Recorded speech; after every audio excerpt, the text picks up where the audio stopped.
24 जून को हुए इवेंट में माइक्रोसॉफ्ट ने विंडोज़ का अपग्रेडेड वर्जन विंडोज़ 11 लॉन्च कर दिया है।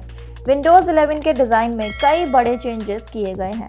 विंडोज़ 11 में स्टार्ट मेन्यू को सेंटर में दिया गया है और लाइव टाइल्स को हटा दिया गया है। इसमें यूजर्स को नई थीम्स और वॉलपेपर्स मिलेंगे, साथ ही डार्क मोड वर्जन वॉलपेपर भी मिलेंगे।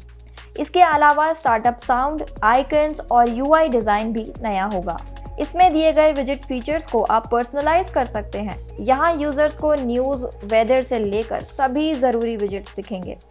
विंडोज़ 11 में मल्टीटास्किंग के लिए स्नैप लेआउट बनाया गया है, जिसमें यूजर्स एक ही स्क्रीन पर कई विंडोज़ एक साथ चला सकते हैं। वहीं ऐप्स के कलेक्शन के लिए स्नैपग्रुप दिया गया है। विंडोज़ 11 में जेस्चर और स्टैक फीचर के जरिए यूजर्स को बिना कीबोर्ड टच के कंप्यूटर यूज़ करने में ज़्यादा आसानी होगी। इसमें हैप्टिक सपोर्ट दिया गया है ताकि यूज़र टच स्क्रीन पर सीधे स्टाइल्स से काम कर सके। साथ ही वॉइस टाइपिंग फीचर भी दिया गया है।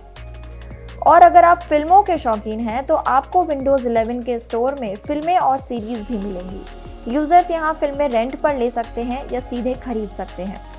विंडोज़ 11 को खास तौर पर गेम्स के शौकीन लोगों के लिए तैयार किया गया है। इसमें ऑटो HDR फीचर दिया गया है ताकि गेम की विजिबिलिटी बेहतर हो सके। इसमें Xbox ऐप के जरिए गेम पास सब्सक्रिप्शन दिया गया है। इसमें यूजर्स को ज़्यादा गेम वैरायटी मिलेगी और टाइम टू टाइम नए गेम्स भी अपलोड किए जाएंगे। एंड्रॉयड ऐप्स के साथ एक नया माइक्रोसॉफ्ट स्टोर भी मिलेगा।